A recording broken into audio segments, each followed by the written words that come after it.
Mari kita baca petikan ini bersama-sama. Tajuk, Perkampungan Solar. Afifi telah menerima sepucuk surat daripada kawannya di Sarawak. Lihat sini, ini adalah nama orang yang memberi surat ini, menyampaikan surat.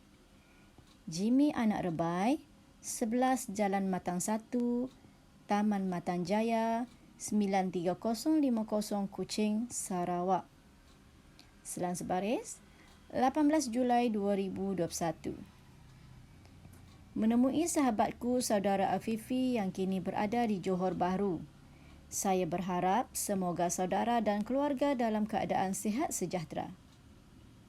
Saudara, tujuan saya menulis surat ini adalah untuk menceritakan pengalaman saya sekeluarga semasa bercuti di Long Liwok, Baram, Miri, Sarawak. Saya sangat seronok kerana inilah kali pertama saya ke sana untuk menziarahi saudara mara. Perjalanan ke sana mengambil masa kira-kira 6 jam. Kami melalui jalan balak dengan kenderaan pacuan 4 roda dari Bandar Miri. Perjalanan kami mencabar, terutamanya di lereng-lereng bukit yang curam. Setibanya di kampung tersebut, saya sangat kagum kerana rumah panjang di sana mempunyai kemudahan tenaga elektrik. Tenaga elektrik diperoleh daripada panel tenaga solar yang disediakan oleh pihak berkuasa. Buat pengetahuan saudara, tenaga solar ini tidak mencemarkan alam sekitar seperti generator yang menggunakan minyak diesel. Tenaga solar ialah tenaga semula jadi daripada cahaya matahari yang dapat menjanakan kuasa elektrik. Kini, corak kehidupan masyarakat di situ turut berubah dengan adanya bekalan elektrik. Anak-anak tidak lagi menyiapkan kerja sekolah dengan ditemani cahaya lilin dan pelita. Kaum ibu juga sudah boleh menyimpan bekalan makanan di dalam peti sejuk. Kerja-kerja kraftangan juga boleh dijalankan pada waktu malam. Pendek kata, tenaga solar ini mesra alam kerana sumber tenaga ini bersih dan boleh dibaharui secara berterusan. Ketenangan persekitaran di sana membolehkan saya menyiapkan sebuah gurindam tentang masyarakat tersebut. Bersama-sama surat ini juga saya sertakan sebuah gurindam yang saya tulis dan beberapa keping gambar. Sekian dahulu buat kali ini. Saya berharap agar kita berjumpa lagi dalam warkah yang lain. Warkah di sini maksudnya surat. Ni, sahabatmu Jimmy. Jimmy yang hantar surat ini kepada Afifi. Dia hantar kepada Afifi. Mengapa dia kata hantar kepada Afifi? Sebab dia nak menceritakan pengalamannya apabila bercuti di Long Liwak, Baram, Miri, Sarawak.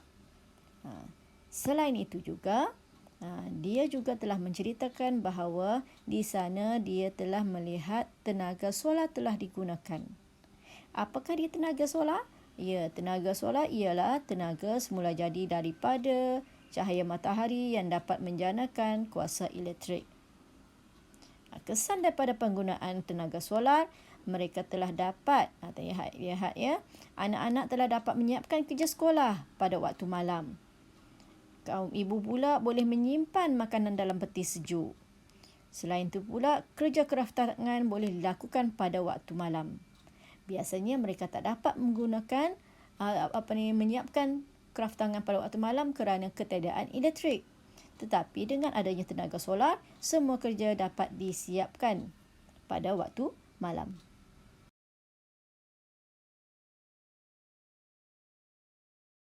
Sekarang mari kita lihat soalan yang pertama yang telah awak salin dalam buku L awak ya.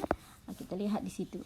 Soalan yang pertama berbunyi, tujuan penulis menulis surat kepada sahabatnya adalah untuk Jadi di sini awak lihat dalam petikan awak. Apakah tujuan penulis? Penulis ni orang yang menulis iaitu Jimmy Anak Rebai tu. Tujuan dia menulis surat kepada sahabatnya adalah untuk awak ambil daripada petikan adalah untuk ni daripada sini menceritakan pengalaman Kalau saya tukarkan menjadi penulis. Menceritakan pengalaman penulis sekeluarga semasa bercuti di Long Liwak, Baram Miri, Sarawak. Jadi ini adalah jawapan untuk soalan yang pertama.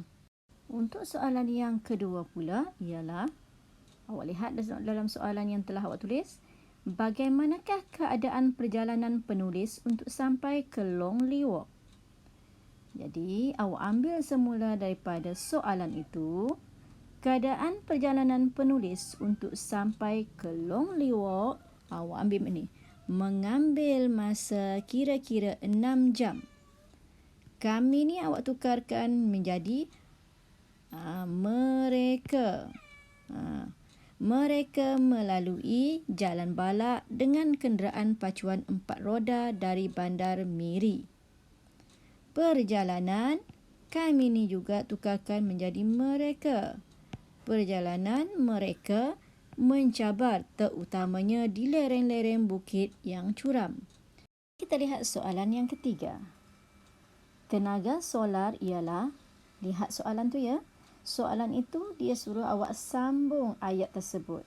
Jadi tenaga solar ialah, apakah dia tenaga solar? Kita lihat dalam petikan ni. Adakah petikan yang pertama, kedua, tak ada. Ketiga, dia berceritakan tentang perjalanan. Yang keempat, dia menceritakan tentang tenaga elektrik yang digunakan macam mana. Baik, jadi jawapan yang tepat di sini ialah, di situ dia buat tenaga solar ialah, awak ambil daripada sini. Tenaga solar ialah tenaga semula jadi daripada cahaya matahari yang dapat menjanakan kuasa elektrik. Ini adalah jawapan yang ketiga. Pula soalan yang keempat. Soalan keempat berbunyi, nyatakan kebaikan tenaga solar kepada penduduk setempat. Ingat kaedah, tiru dan tambah. Kita tiru daripada soalan, kita ambil kebaikan tenaga solar kepada penduduk setempat adalah anak-anak tidak lagi menyiapkan kerja sekolah dengan ditemani cahaya lilin dan pelita. Ambil daripada sini. Kaum ibu juga sudah boleh menyimpan bekalan makanan di dalam peti sejuk. Kerja-kerja kraft tangan juga boleh dijalankan pada waktu malam. Jadi ini adalah jawapan untuk soalan yang keempat. Antara 3 kebaikan yang dapat kita temui dalam ni. Anak-anak dapat menyiapkan kerja sekolah pada waktu malam. Ibu-ibu boleh menyimpan bekalan makanan di dalam peti sejuk. Dan mereka dapat menggunakan ataupun bekerja pada waktu malam untuk menghasilkan kraft tangan. Baiklah, cikgu harap awak dah dapat macam mana cara untuk menjawab soalan pemahaman yang cikgu beri. Sila jawab ya.